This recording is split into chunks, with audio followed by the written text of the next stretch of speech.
This is, I think, just one more way that Tesla shows themselves to be in a completely different world than the other companies when it comes to customer satisfaction. I think Elon is just constantly trying to find ways to sell cars without advertising.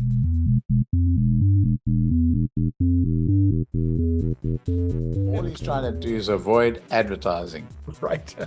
Well, one of the best ways to avoid advertising, of course, is to have great word of mouth. And if people have great experiences at all levels of their relationship with the company, then that would certainly do it.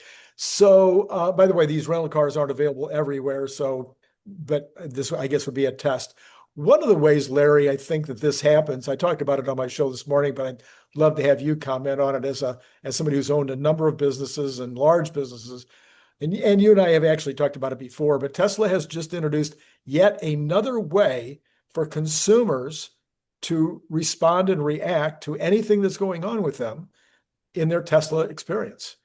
When you combine that with the people that have already been able to respond on X, which provides amazing response, then you've got people that are having something go wrong with their FSD can just hit the dial on the steering wheel and tell Tesla right then why they interrupted their FSD ride. This is the kind of stuff that for me would have been magical as a manufacturer to have that kind of consumer feedback like all day long, every day. Yeah, I was just thinking about that because somebody I know bought a non-Tesla vehicle. And they were complaining bitterly about a particular dealership and how they dealt with a particular problem that they brought back on day 2. No, that's a manufacturer fault. We have to be in touch with the manufacturer. And everybody's been through this problem. Sure. Everybody that within earshot of my voice has been through this problem. The dealer ducking it, handing to the manufacturer ducking it, handing to the dealer. You're caught in the middle, and it's a new car, and what to do. You get none of that with Tesla. None of it. I mean, my Cybertruck was recalled. Everybody in the world said, "Oh, Cybertruck's recalled, Cybertruck's recalled." I drive it in. They give me a replacement Cybertruck. I drive it out. I come back. They said, "It's all fixed." They called me that night. They said, "All fixed.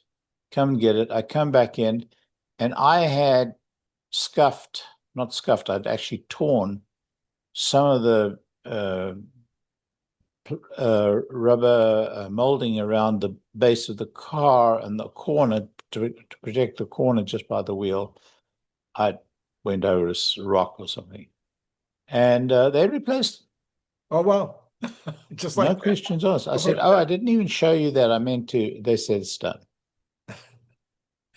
Yeah, it's a completely different experience. There's no doubt about it. So this is just one more way that they're showing that. I just thought it's important to let potential buyers that are listening right now, potential people who want to talk about it to their friends that are thinking about buying right now before the $7,500 goes away, and or just people that are interested in whether they should be in the stock or not.